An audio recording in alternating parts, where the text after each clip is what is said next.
పైన పెద్ద ఎత్తున సెర్చ్ అనేది చేస్తూ ఉన్నారు. ఎందుకంటే ఆయన మాట్లాడినటువంటి తీరు కావచ్చు, పార్లమెంట్లో ఆయన లేవనెత్తినటువంటి అంశాలపైన కూడా, అంటే ప్రతి అంశం పైన ఏదైతే ఆయన రీఛార్జ్ల విషయాల్లో కావచ్చు, మధ్యతరగతి సంబంధించినటువంటి ఏదైతే ఈ ఫ్లైట్ టికెట్కి సంబంధించి కావచ్చు, అక్కడ ఫుడ్కి సంబంధించి కావచ్చు, ప్రతి ఒక్క అంశం పైన అంటే దేశ ప్రజల యొక్క సంపద ఇటు ప్రభుత్వాలు ఎట్లా తింటున్నాయి అనేది ఆయన లేవనెత్తిన పరిస్థితి కనబడుతుంది. సో ఈ నేపథ్యంలోనే మరి ఆమ్ ఆద్మీ పార్టీకి సంబంధించినటువంటి ఆయనకు డిప్యూటీ ఫ్లోర్ లీడర్ పదవి ఉండదు, అది మరి రిమూవ్ చేసిన పరిస్థితి కనబడుతోంది. మరి ఎందుకు ఈ మధ్యకాలంలో మరి డిప్యూటీ ఫ్లోర్ లీడర్ నుంచి ఆయన ఎందుకు తొలగించారు? ఆమ్ ఆద్మీ పార్టీలో అసలు నిజంగా ఏం జరుగుతుంది? నిజంగా ఆయనను పార్టీ నుంచి కూడా మరి తీసేసే ప్రణాళిక ఏమైనా చేస్తూ ఉన్నారా? సో అసలు ఏం జరగబోతుంది?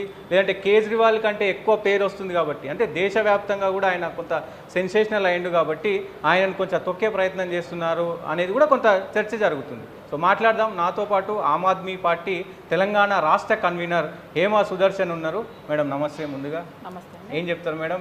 ఈ అంశం పైన పెద్ద ఎత్తున చర్చ జరుగుతుంది. ఆయనకు సంబంధించి ఆయన పదవి పోవడం, అలాగే ఆయనకు జెడ్ సెక్యూరిటీ కూడా మరి తీసేయడం జరిగింది, మళ్ళీ పెట్టడం జరిగింది. ఇట్లా కొంత ప్రణాళికలు జరుగుతూ ఉన్నాయి. ఆయన పైన మొత్తం కూడా చర్చ జరుగుతుంది దేశవ్యాప్తంగా.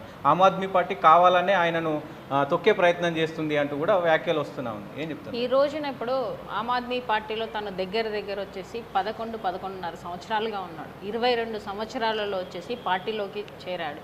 సో యువతకు ఛాన్స్ ఇవ్వాలి అన్నట్టుగా కేజ్రీవాల్ సార్ వచ్చేసి తనకి ఏంటిది ఆమ్ ఆద్మీ పార్టీలో కీలకమైన పోస్టులు ఇచ్చుకుంటూ తనను ఎదుగుదలకు చేసుకుంటూ ఒక ఎమ్మెల్యేగా చేశారు.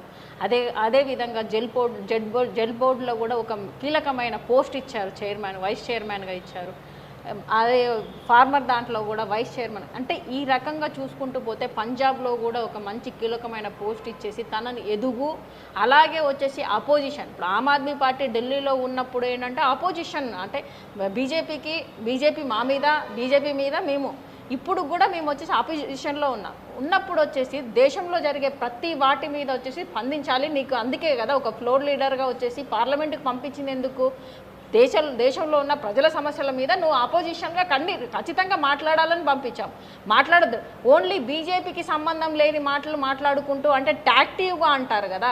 ఇప్పుడు 11 సంవత్సరాలలో రాఘవ్ చెడ్డా ఎవరో తెలియని పర్సన్ ఇప్పుడు మూడు నెలల నుంచి రాఘవ్ చెడ్డా అనే దాంట్లో నేనే పిఎం అవుతా అని చెప్పేసి నువ్వే పిఆర్ని పెట్టుకొని మాట్లాడుకుంటున్నావు. నువ్వు ఆమ్ ఆద్మీ పార్టీలో ఉన్నందుకు రాఘవ్ చెడ్డాగా జనాలకు తెలుసు. నీకు పెళ్ళైంది కూడా నువ్వు ఆమ్ ఆద్మీ పార్టీలో ఉన్నందుకే. నువ్వు చార్టర్డ్ అకౌంట్ వాడిని ఒక హీరోయిన్ నిన్ను పెళ్లి చేసుకోలేదు. సో ఇన్ని రకాలుగా ఆమ్ ఆద్మీ పార్టీని నువ్వు వాడుకొని ఈరోజు ఇంత ప్లేస్లో ఎదిగిన తర్వాత